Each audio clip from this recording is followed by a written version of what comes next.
हे भगवान, सासू माँ फोन पर है। अरे सोनिया बेटा, वो तेरे बुआ सास का बेटा है ना मिक्की, वो और उसकी बीवी नेहा तुम लोगों के घर रहेंगे कुछ दिनों के लिए। अच्छा ठीक है माँ जी। अरे ज्यादा परेशान मत होना, तुम दोनों तो नौकरी करते हो, देख लेना वैसे। सोनिया सास का फोन तो रख देती है, लेकिन उसे समझ में नहीं आता कि वो क्या करे। वो अपने पति राहुल को फोन करती है। अरे राहुल सुनो ना, मिक्की आ रहा है नेहा के साथ हम लोगों के घर। ओह, अरे क्या बात है, तो आज रात हम भाई मिलकर पार्टी करेंगे। अच्छा तुम एक काम करना, अच्छा खाने को बना देना। ओके। सोनिया को अभी ये अंदाजा नहीं था कि उन लोगों के घर जो आ रहा है वो कैसे उन लोगों की जिंदगी में भूचाल ले आएगा। अभी सोनिया ने फोन रखा ही था कि डोरबेल बजती है। सोनिया दरवाजा खोलती है कि सामने खड़े होते हैं नेहा और मिक्की। अरे भाभी भाभी, आप तो हो बिल्कुल मेरी माँ जैसी। नमस्ते भाभी, कैसी हैं? बिल्कुल ठीक हूँ मैं। आओ ना, कोई तकलीफ तो नहीं हुई यहाँ तक पहुँचने में? अरे नहीं भाभी, कैब कर ली थी ना। अच्छा वो जरा नीचे ना कैब वाला खड़ा है, 800 रुपये दे आइए ना प्लीज। नेहा चलो अंदर, कितनी थक गई हो तुम भी ना। सोनिया, जिसकी शादी मिक्की की शादी से सिर्फ 2 महीने पहले ही हुई थी, उन लोगों को देखकर हैरान सी रह जाती है। जी मिक्की भैया। वो कैब वाले को पैसे देकर आती है तो देखती है कि उसके कमरे में मिक्की और नेहा का सारा सामान बिखरा होता है। आइए, मैं आप लोगों को गेस्ट रूम दिखा देती हूँ। कैसी बात कर रही हैं भाभी, गेस्ट कौन है यहाँ? हम तो यहाँ किसी तरह मैनेज कर ही लेंगे इस कमरे में। जॉइंट बाथरूम और टीवी लगा है तो यही रूम हमारे लिए ठीक रहेगा।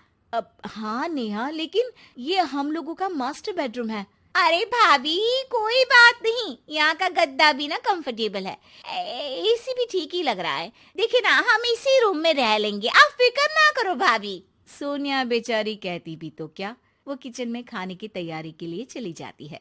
शाम को सोनिया का पति आता है। ओए होए भाई, क्या बात है, शादी के बाद तो तुम बिल्कुल चेंज लग रहे हो।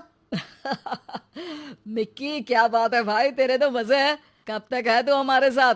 बस देख, सेटल होने आया हूँ। तू तो जानता है छोटे शहर में कितनी कमाई होती है। हाँ हाँ, यहाँ रह, आराम से काम ढूंढ। मैं तो कहता हूँ नेहा भी पढ़ी लिखी है, वो भी कुछ अच्छा कर सकती है। अब देखो सोनिया भी तो नौकरी करती है भाई, महानगर में तो गाड़ी तभी चलती है। मिक्की को भाई की बात जम जाती है।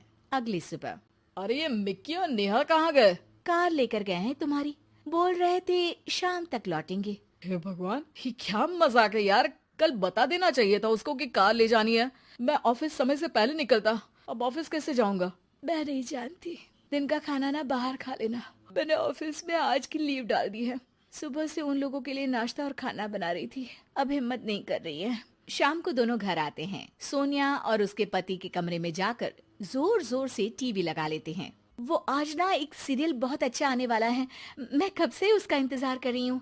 अरे नहीं नहीं भाभी, आज नहीं, आज तो कौन गाएगा गाना का फाइनल है।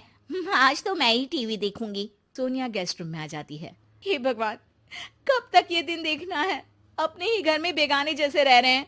सोनिया पति को फोन करती है। क्या है जी, कब जाएंगे ये लोग? अरे क्यों, क्या हो गया? अरे यार, न कमरा अपना न कार, मैं तो तंग आ गई हूँ इन लोगों से।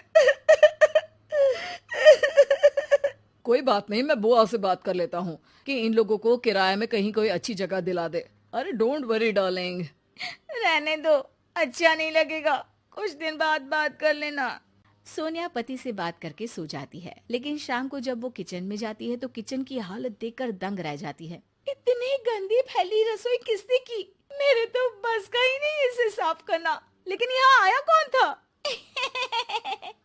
मैं आई थी भाभी, वो मिक्की को ना केक खाने का मन था तो वही बनाया था। केक इतना टेस्टी था, इतना टेस्टी, क्या बताऊं आपको।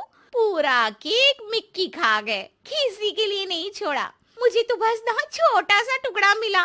बुरा मत मानना हाँ प्लीज। अरे नहीं नहीं, बुरा क्या मानना, मुझे तो वैसे भी मीठा कम पसंद है। सोनिया किचन की हालत और नेहा की बेशर्मी भरी बातों को पी जाती है और सोचने लगती है कि ये लोग जाएंगे कब। भाभी, वो आपकी जो रेड वाली साड़ी है ना, वो प्लीज आज मुझे दे दीजिए।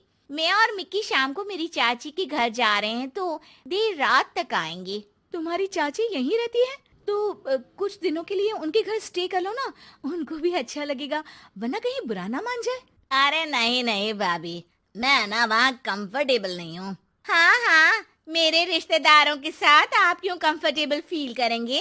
ऐसी बात नहीं है नेहा, हम भाई एक दूसरे को बचपन से जानते हैं, हम एक दूसरे को समझते हैं। अरे तुम्हारी चाची के लिए जो कुछ तुम बताती हो उसे सुनने के बाद मैं कैसे उनके घर रुक सकता हूँ? नेहा थोड़ा अनकंफर्टेबल फील करते हुए कहती है। हाँ लेकिन सामने तो अच्छे हैं ना, हमें क्या करना भाभी कि वो पीछे क्या बोलते हैं। हाँ लेकिन मुझे फर्क पड़ता है। मैं भैया और भाभी के पास इसलिए हूँ क्योंकि मैं जानता हूँ कि भैया और भाभी मेरे पीछे मेरी बुराई कभी नहीं करेंगे। ये बोलकर दोनों वहाँ से निकल जाते हैं। सोनिया उन लोगों के जाने के बाद अपना कमरा साफ करती है। अपना जरूरी सामान तो गेस्ट रूम में ले जाऊं। उसे पति की पुरानी फाइल मिलती है। सोनिया उसे खोलकर देखती है। अरे ये क्या, मिक्की भैया इन्हें हर महीने पैसे क्यों भेजते थे? वो पति को फोन लगाती है। सुनिए, ये मिक्की भैया आपको कॉलेज के समय में पैसे क्यों दिया करते थे? उधार लिया है क्या इन्होंने आपसे? अरे नहीं नेहा, दरअसल तुम जानती हो ना कि हम लोगों की आर्थिक स्थिति खराब रहा करती थी। मिकी ने ही अपने काम में लगाने वाले पैसों को मुझे देकर मेरी पढ़ाई पूरी करवाई थी। मैं उन लोगों के घर ही रहा करता था, सारा दिन पढ़ता। मेरे खाने पीने से लेकर कपड़े तक का ख्याल बुआ और मिक्की रखा करते थे। मैंने न जाने उन लोगों के बारे में क्या क्या सोच लिया। एक वक्त जब उन लोगों ने आपके लिए सब कुछ लगा दिया, आज हम लोगों की बारी आई तो हम इतना सोच रहे हैं। अच्छा है कि तुमने खुद ही इस बात को रियलाइज कर लिया। ये एक अच्छी बीवी की निशानी है जो पति की हर बात को समझ ले।